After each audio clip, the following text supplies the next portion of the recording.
Goed, julle tyd is nou amper verby. As jy klaar is, kan jy gaan.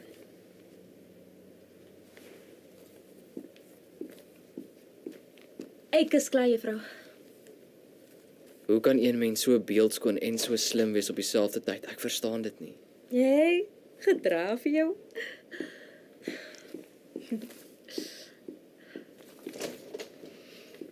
Ek gaan julle nie vandag in pouse laat aanhou skryf nie, so julle moet asseblief nou begin klaarmaak.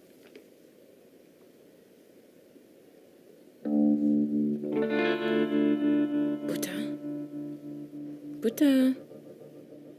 Jy gaan vinnig iets moet invul, anders gaan jy 0 kry. Dan is dit nou maar so. Vlieg jy om. Het jy iets gesê, Sarp?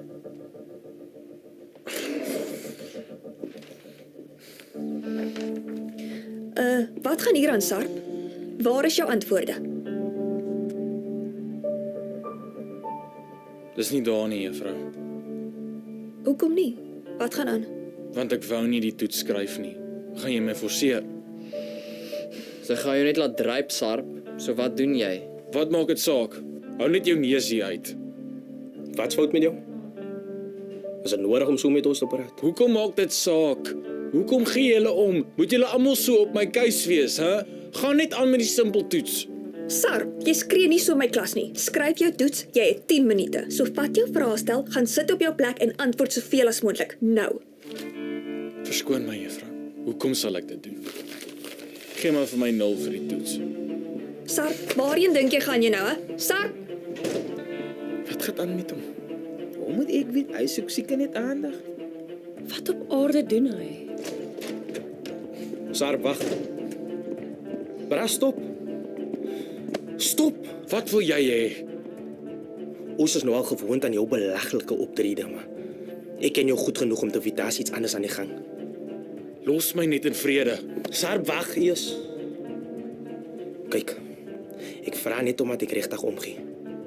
So antwoord my mooi. Ek sien om te help as jy my toelaat, alright? Hoekom sal jy omgee oor my? Julle straatbrake gee nie om oor ander nie. Bra, kyk. Sy bied nou oppas wat sy sê, hoor sy. Sy soek nou vir my. Sy het geen idee waartoe ek kan staan te sê, alright? So wys vir my. Wat gaan aan, hè? Ek vra jou wat jou probleem is, so antwoord my. Nou dadelik. Wat as ek nie wil nie, hè? Dit het niks met jou te doen nie. Ek probeer jou net help. Hou nou op. Wat het hier gebeur? Sarp het maar net te houding, dis al meneer. Hy het issues in die klas gehad en ek wil maar net by hom hoor wat aan die gang is, maar hy wil nie help nie. Wat het dit met jou te doen? Gaan net weg. Sarp, ek staan net hier, so jy beter oppas wat jy sê. En wat presies gaan meneer daarin doen? Hæ? Gaan meneer my nou hier wegjaag? Ja, daar sal nagevolge wees. Soos? Gaan meneer my skors of wat? Doen dit. Doen dit, want dit is wat ek wil hê. Want ek haat julle en ek haat hierdie verdomde skool. Hoor julle? Met wie dink jy praat jy, Sarp? Kyk, seun. Ja, dis waar jou pa is die eienaar van die skool, maar dit verander niks nie. Jy beter jouself gedra, anders moet jy gaan. Okay, dan gaan ek maar. Maar ek moet vir meneer nog rede gee om my te skors. Ja, kom ek maak dit vir almal makliker. Jaag my weg. Kom nou, jaag my hier weg toe. Kyk, dis hoe ek oor hierdie simpel skool voel. Julle kan my skors. Ek gee nie meer om nie.